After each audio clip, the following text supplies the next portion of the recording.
98.7 FM Baraka Yetiewo Babia.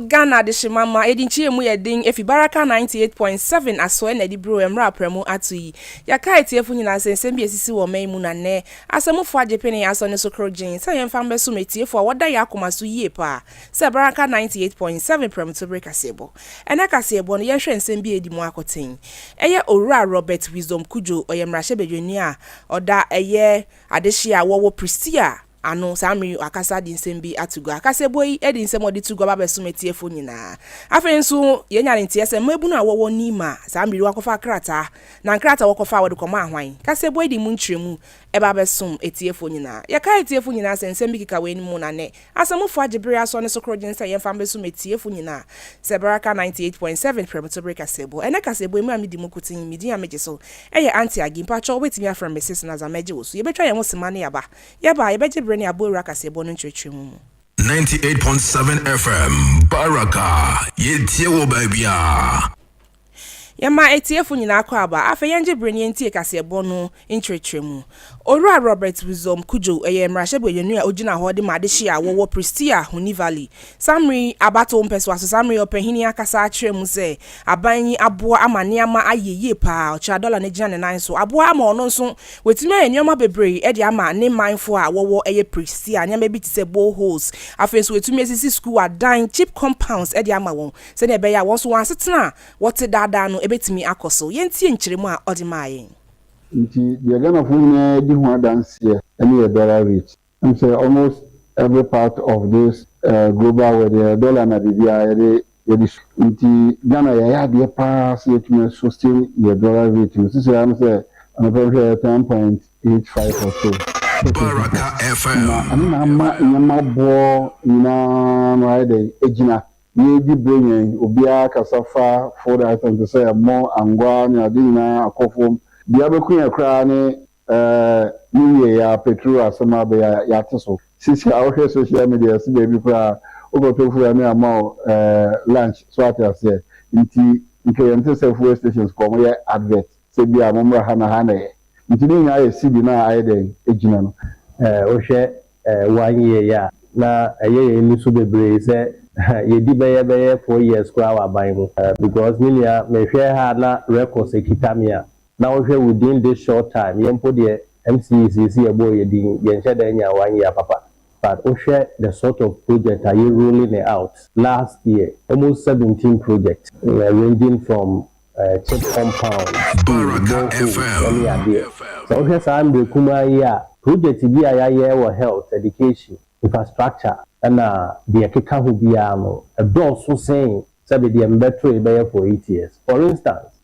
by 6 months ya ne 1 year we to need to a mechanized borehole mechanized an ordinary borehole almost 20 now within this shortest possible time we to need to borehole by 20 cheap compounds are here constructed is almost 4 3-unit classroom block and also a 2 any 2 unit any kg there is a lot of infrastructure going on and yet this within this short possible time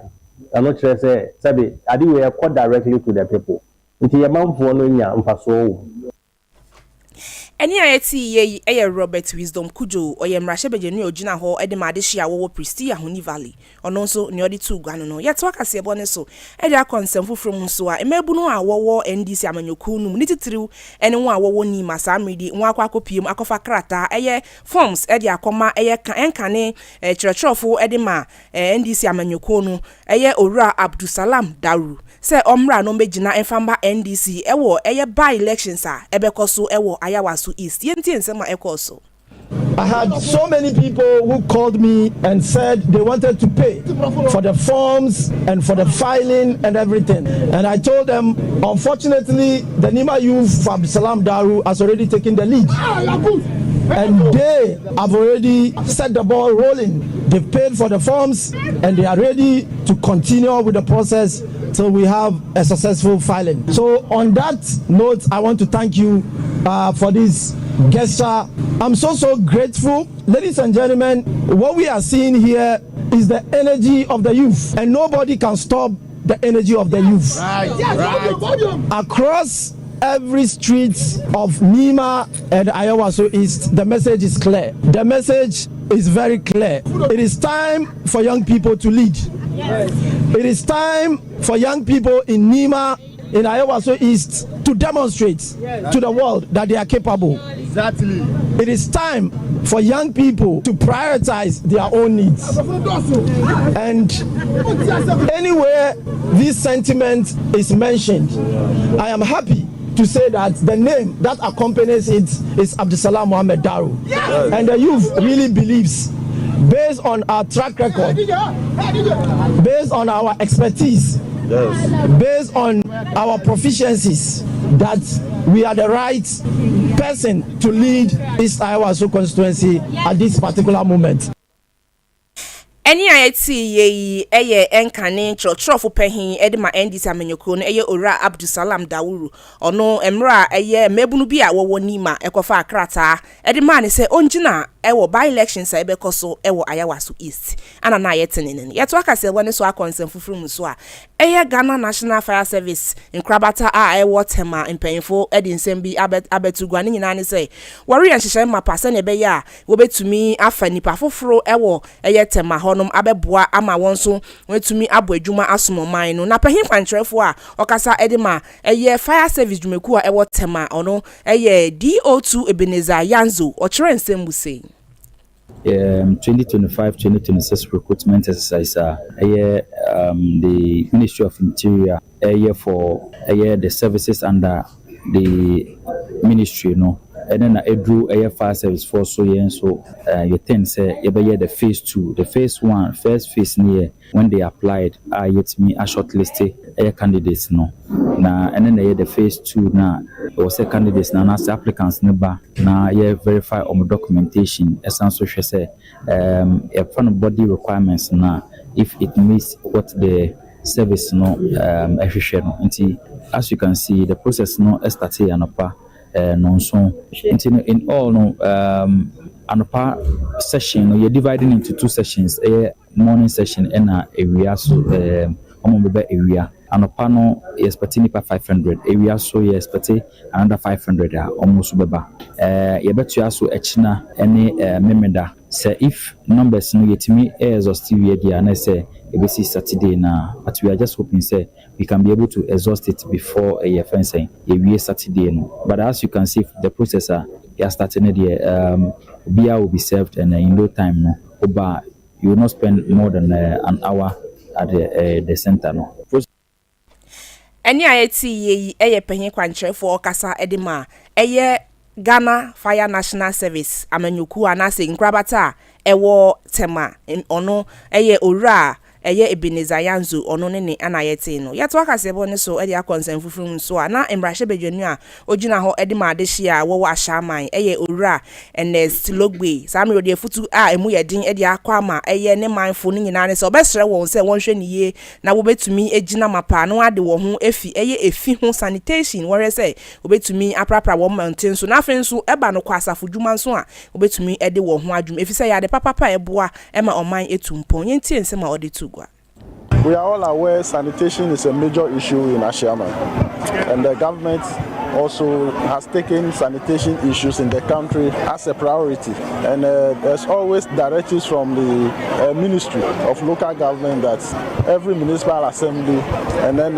metropolitan or district assemblies should make sure they dedicate a particular day or month or week for cleanup exercise. Ashaman has started this work since last year. Ever since we won power and we had a new chief executive, we started a clean-up exercise to make sure Ashama is a better place for all of us to live. For this particular one this year, we started for almost a week ago. We cleaned all the other vital areas in the constituency, the terminal, streets, and other places. And today we are in the market. What we are seeing here today is a major concern because I can tell you on authority that about 6 weeks or a month ago or 2 months ago, we were here to clean the whole market space. But within 6 weeks, you can see the tons of refuse that we are getting out of these gutters here is problematic.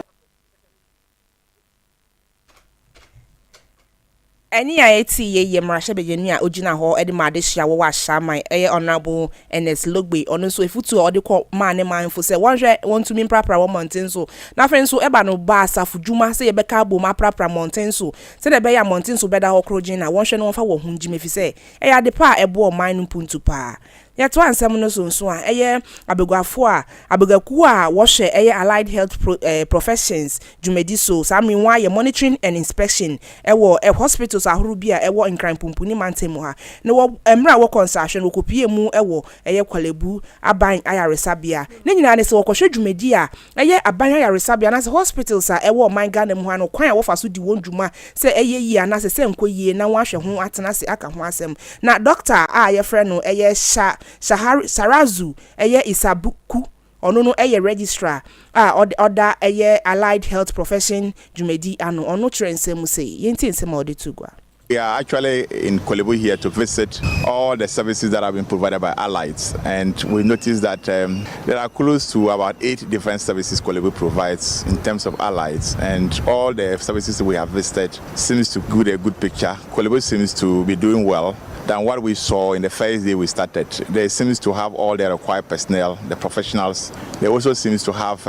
all the service that they provide. They seems to have the protocol and procedure that they use in providing those services, and we are seems to be satisfied with what they do. We want to encourage other facilities, whether within Accra or outside Accra, to look at the Kolebu example and also go a long way to help in the health delivery structure we have in the country. We want to thank management of Kolebu. They have done well, and we want to encourage them to keep on doing the good work. In the course of the year, we'll pay them another visit because there were some few challenges we observed. A lot of training personnel were being used to do some of the procedures, and we think that there's a need for that to be changed, and we've given them some kind of leeway for now. But the next time we come around with those challenges, we may not be happy with it, and we want to inform all the general public that whatever services somebody provides you, which is allied in nature, please ask for evidence of the person's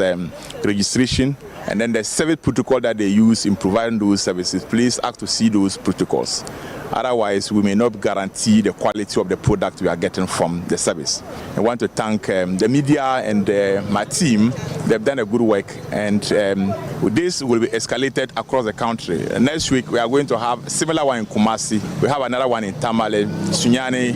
Kintampo, Ho, and Cape Coast, and we expect them to do well. If anybody thinks that this is a 9-way wonder, he should think again, because this will not stop until the right things are done, and the general public will then benefit from this procedure and processes that we started.